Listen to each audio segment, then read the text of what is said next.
All right, hey, welcome to the Bible in 5. We are now covering the book of Samuel, 1st and 2nd Samuel. You're going to be reading for the next 2 weeks.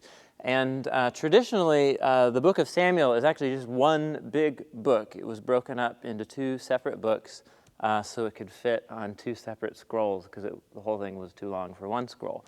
So the break is actually pretty artificial. It goes right here down the middle. So we're going to cover Samuel in 2 videos, and we're going to cover basically 1 Samuel in this video right here. So Samuel, the book of Samuel begins, it's named after the main character of the first chapters, the prophet Samuel. Now Samuel did not write the book because Samuel dies right here, halfway through the book. So somebody else wrote the book later on, but they named it after Samuel. So the book picks up right on the heels of the book of Judges. And you remember the book of Judges repeated 4 times as it told those horrible stories at the end of Judges, that there was no king in Israel. Everybody was doing what was right in their own eyes. And so Samuel is raised up as a prophet and a leader of the people. And the book begins with actually a very human, a very intimate story of a husband and a wife.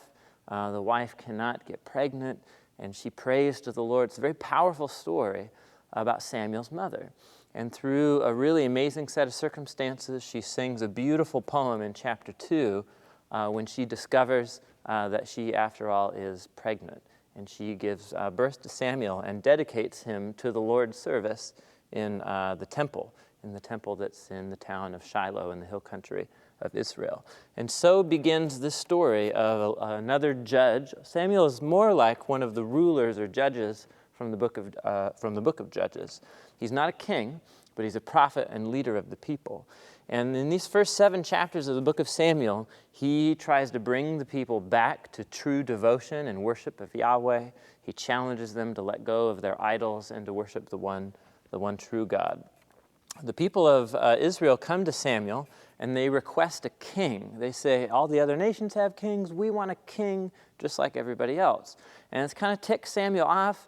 And he goes to God and he kind of vents. And God says, well, they want a king. You need to let's give them a king. You know, this fits into the bigger plan of God, but the people's motives are not right in asking for a king. But God grants their wish anyway. And so begins the transition into the next big part of the book is about King Saul. Now, Saul is essentially, he's a tragic figure. He's good looking, he's strong, he's taller than everybody else. But the stories about him in chapters 8 through 15 are pretty dark tales. He's a figure who had great promise to be one of Israel's leaders, but he had major character flaws, problems with honesty, integrity. He didn't live telling the truth. And these character flaws become Saul's downfall in these chapters. He's Israel's first king. He wins some battles for them, but essentially his character flaws go so deep that he disqualifies himself. And so Saul starts at the top, but eventually falls to the bottom. And so Samuel warns the people. He says, if this is how you and your king are going to be, you're going to disobey the covenant of the Torah of Sinai, you're going to disobey the Torah, and you're going to get yourselves kicked out of the promised land. So he warns them as Saul is falling to disgrace. And just as Saul disqualifies himself from being king over the people, we start the next main section of 1 Samuel, which is where we're introduced to this little punk shepherd kid out in the desert. His name is David, or David.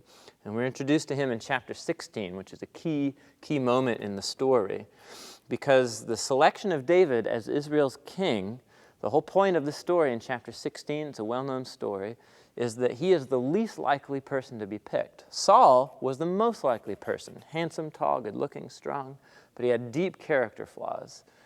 David is the least likely person to be picked. He's small, he's the runt, he's the youngest kid, he's out in the shepherd, he doesn't have status, but he's the one whom God chooses because he has radical faith and trust in God. And so this last section of 1 Samuel here is essentially about Saul's downfall and David's rise to fame. He's like Golden Boy. Everything he touches turns to gold, and he's successful. He wins battles, and Saul becomes jealous. And so essentially, this last section of the book here is about Saul's downfall, and he starts hunting David. He wants to kill him. He wants to get rid of him at all costs. And David has done nothing wrong, and he simply waits. He has numerous chances to kill Saul, but he doesn't. He lets God work out his plan to bring David to kingship in Israel. And so this 1 Samuel ends here with Saul coming to a grisly death at the hands of the Philistines, and David coming to his rise to kingship, which happens at the beginning of 2 Samuel.